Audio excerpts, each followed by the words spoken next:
नमस्ते, वंदे मातरम, जय हिंद। आप सभी का स्वागत, वंदन, अभिनंदन। विभेद हमारे वेद शास्त्रों ने नहीं किया है। कुछ लोगों ने अपने स्वार्थवश या अन्य कारणों से विभेदकारी अपने कार्य किए हैं।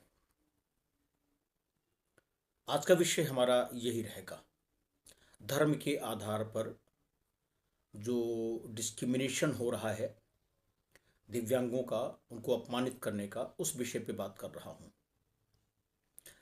आगे शुरू करूँ इसके पहले निवेदन जरूर रहेगा कि आप अगर अभी तक सब्सक्राइब नहीं किए हैं तो सब्सक्राइब कर लेंगे तो आपसे चर्चा करने में हमको अच्छा लगेगा और जुड़े रहेंगे। एक स्वस्थ चर्चा बनी रहेगी, आवश्यक भी है, चाहे वो अभिव्यक्ति की आज़ादी का विषय हो या फिर कुछ अन्य हो।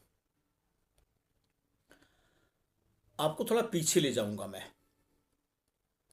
अष्टावक्र को आप जानते ही होंगे, सुना होगा। सूरदास जी पर तो आज का रिसर्च चल रहे हैं, वो भी जानते हैं आप।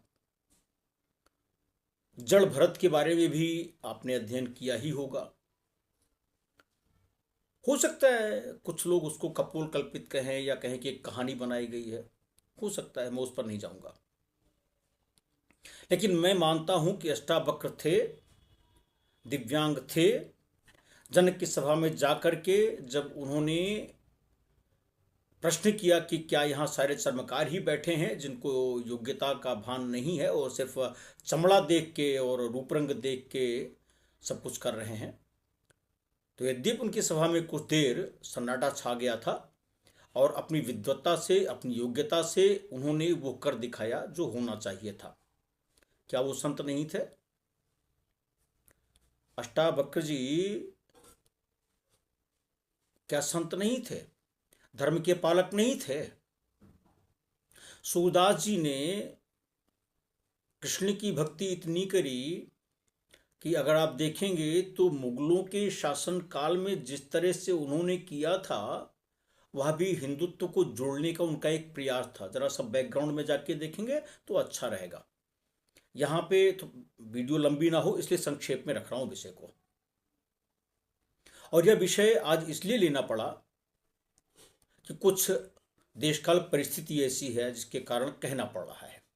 मतलब बड़ा छोटा व्यक्ति हूँ, मेरी प्रधानमंत्री, गृह मंत्री या शंकराचार्य जैसी स्थिति नहीं। मैं संत भी नहीं हूँ, गृहस्थ व्यक्ति हूँ, अपने व्यवसाय में रत रहता हूँ।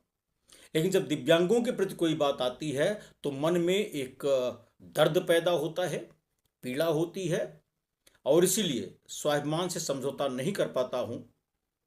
वो विषय आपके सामने भी रख रहा हूँ। बाकी न्यायालय में तो जो करूँगा वो करूँगा ही, एक अलग विषय है वो।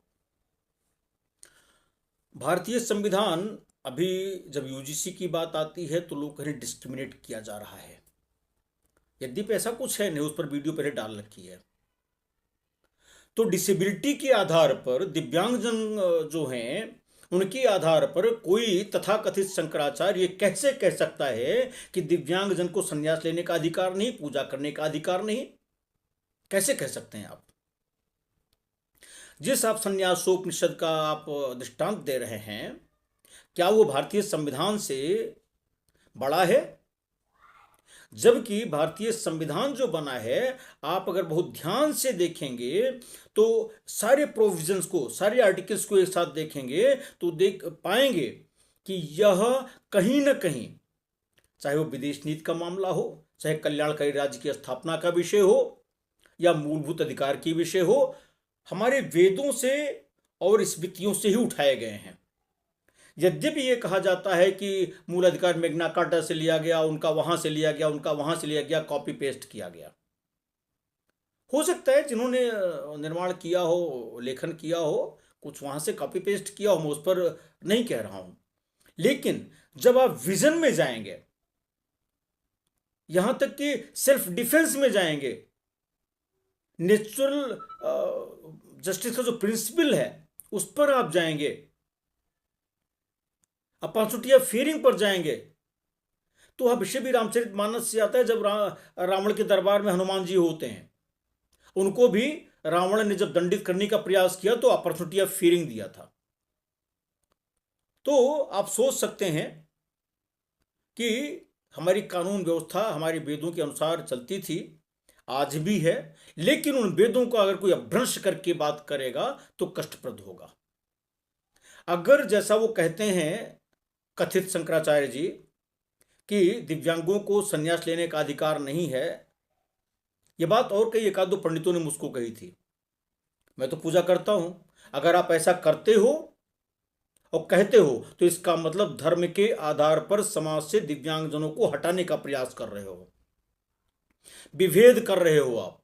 और अगर इसको और आगे मैं कहूं तो आरपीडब्ल्यूडी एक्ट, तो दिव्यांगजन अधिकार कानून 2016 है, उसकी 92 की जो धारा है उसके तहत आपने सार्वजनिक रूप से दिव्यांगजनों को किसी एक व्यक्ति को लक्षित करते हुए, उसी दिव्यांगता को लक्षित करते हुए, धर्म से विभेद का भाव लाते हुए आपने उसको अपमानित करने का प्रयास किया है। और प्रयास ही नहीं किया है बल्कि अपमानित किया है। वह विधि के अनुसार दंडनीय अपराध है। सोशल मीडिया पर इसे वायरल हो रही है, आप खुद भी देख सकते हैं उसको। तो रामभद्राचार्य जी के विषय को लेकर के उन्होंने कहा है, वो रामभद्राचार्य के लिए बात नहीं थी। हमारे अयोध्या में एक प्रज्ञाचक्षु विद्यालय है, श्री राम अंधज्ञान विद्यालय का नाम है। महंत जी दृष्टिहीन हैं लेकिन सन्यासी हैं, सबकी सेवा करते हैं। ऐसे नहीं, हमारे कई सारे ऐसे दिव्यांगजन बंधु हैं जो अयोध्या में ही हैं, सन्यासी हैं। तो इसका मतलब वो सन्यासी नहीं रह गए, उनको सन्यास का अधिकार नहीं है। आप कौन होते हो ये कहने वाले?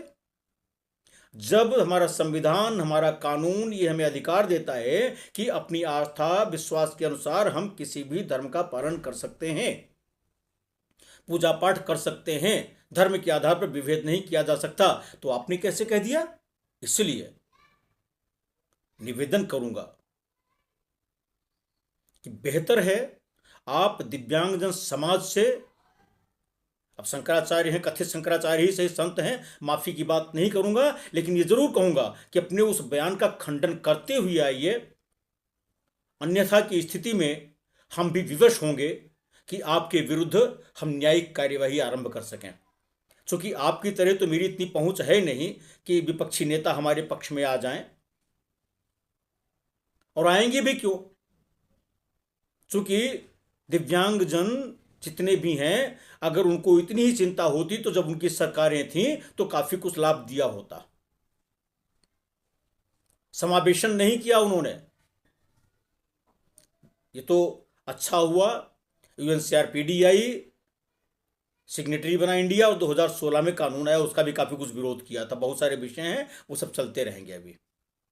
लेकिन आज का जो विषय था धर्म के आधार पर डिस्क्रिमिनेशन, अगर माननीय ने, जो महाशय हैं, अपने को कथित शंकराचार्य कहते हैं, अगर इस बात का खंडन करते हुए 15-20 दिन के अंदर उनका कुछ को बयान नहीं मिलता है तो मैं विवश हो जाऊंगा कि उनके विरुद्ध में न्यायिक कार्यवाही करूं और करूंगा।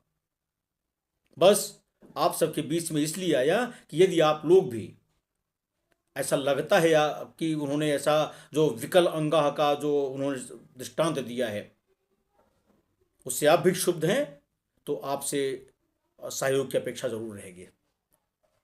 आज की बात यहीं तक। बहुत बहुत धन्यवाद। वंदे मातरम। जय हिंद।